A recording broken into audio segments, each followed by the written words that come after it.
you in prison when A lifer? not a lifer. We can call you when you're halfway trustworthy. They get Oh, a you- trustee. A trustee, yeah. Yes. See, they didn't realize I played the part of trustee. I'm telling you. See, and they used to always wonder, Honora, why you always laughing and clowning for the jury and for the this and for the that? I used to say, because I'm trying to boost y'all up. I said, they won't do an all-school detention. I tell them, for them, why you doing it? They got a this and that, you know. But You would have said in Grace name. and look, and then some of the we had one nun that taught, and she used to believe, and then with the French teacher used to believe in doing push-ups for punishment, and so she used to walk out the room, Honore, you stand here and you keep count. Oui, madame. Oui, madame. Oui, madame. Absolument. And so I stand there, 1, 30, 47. 59, 63, 100. You finish, man. Madame come back or sister come back.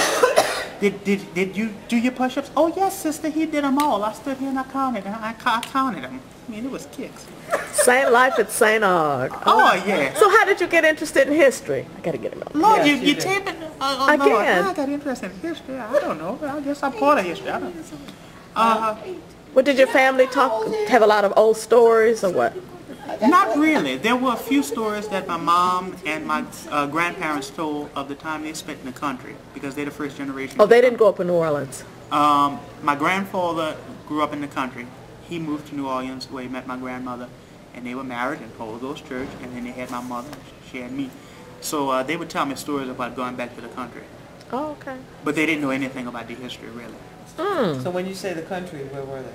On the Bayou Lafourche, which come, it's Lafourche. It's a fork with the Mississippi River at Donaldsonville. So we're from Donaldsonville, Clottsville, Platenville, Pankerville, and all those little villes south all the way to Thibodeau.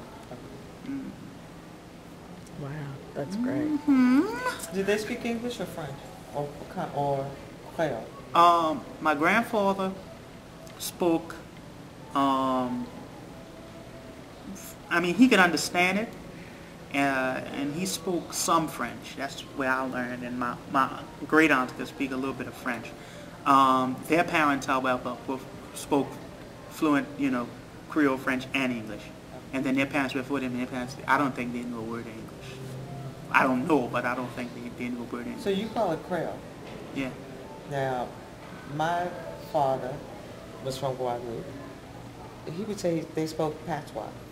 Well, yeah. yeah. OIS, yeah. And my People call it grandmother Patois. from Grenada, although by the time she was born in the 1890 something, she spoke English. She spoke Patois and English, because by then Grenada was a British island, but for a long time Grenada had been French. Mm-hmm. And the older people spoke Patois, and but it's lost now. Yeah. My sister was down there a couple of years ago, and she asked some cousin of ours, I don't know. She said, I don't hear anybody speaking Patois anymore. And they said because it's been lost, because people decided that was the language of the poor. And I guess those who had been slaves earlier. And so they And stopped it's funny speaking because it. in New Orleans, you find that,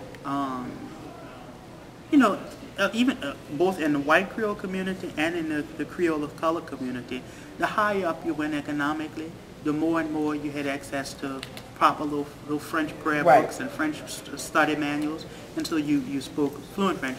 But then, both the Creole mammy who would sing lullabies and taught her and raised her Right. children, they would speak more of a patois.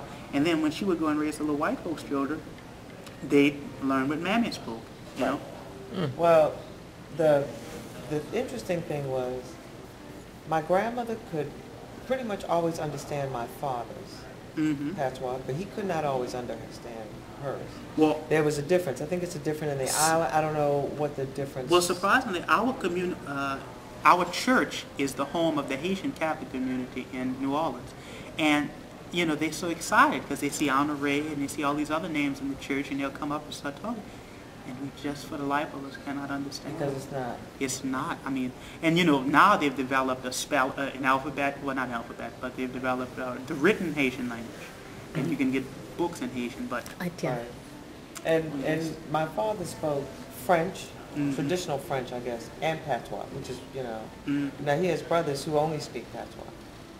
And it's interesting because my father came here in the 40s and, lived here the rest of his life. And in the later years, in the 90s, when he went back to Guadeloupe, they could not always understand him because, languages change over time.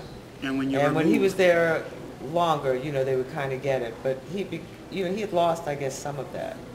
And it's interesting how languages and it's funny change because and up there evolve. in Pointe-Coupee Parish, near New Roads, all kind of linguists. Pointe-Coupee. Pointe-Coupee Parish. That's right. Karen Cotton. Oh, you don't know her. Okay. Yeah, Pointe-Coupee Parish. All kind of linguists have done studies there. There's a book called If I Could Turn My Tongue Like That, The Creole of Pointe-Coupee Parish, because they've been so isolated on the False River there that it's some of that same colonial language. Right. For example, the French teacher, he wanted me to just speak a little bit about the family and about this conference, and I mentioned the word habitation, and he jumped. He said, habitation. He said, how do you know that word?